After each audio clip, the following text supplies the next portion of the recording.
The road we made.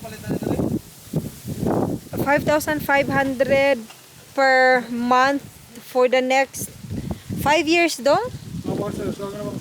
How much are we paying? 5,500. For the next what? 5 years? Yeah, 5 years. Okay, I don't remember. Okay.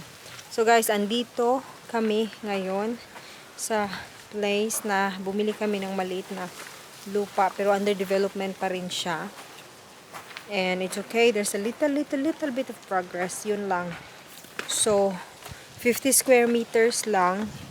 Yung bili namin, medyo malapit siya sa dagat. So, maganda. And then, the plan is may swimming pool din, may restaurant in the future.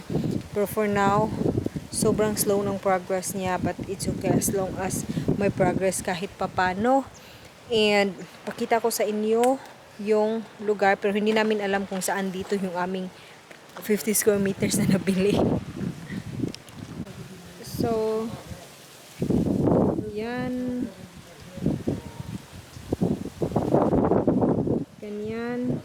We went here last September. Tapos they were working on this side here. And then, What they made the road.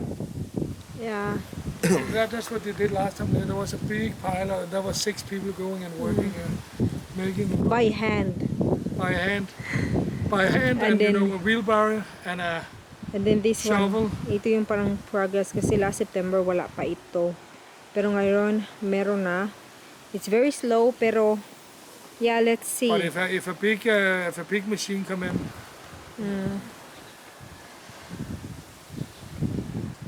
Yung tapos yung dagat andyan, si Martin andyan.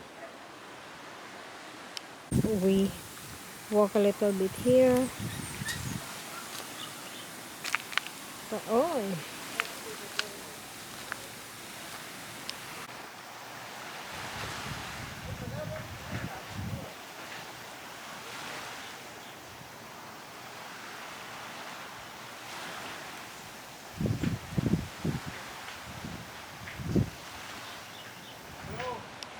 you gotta live in Latin.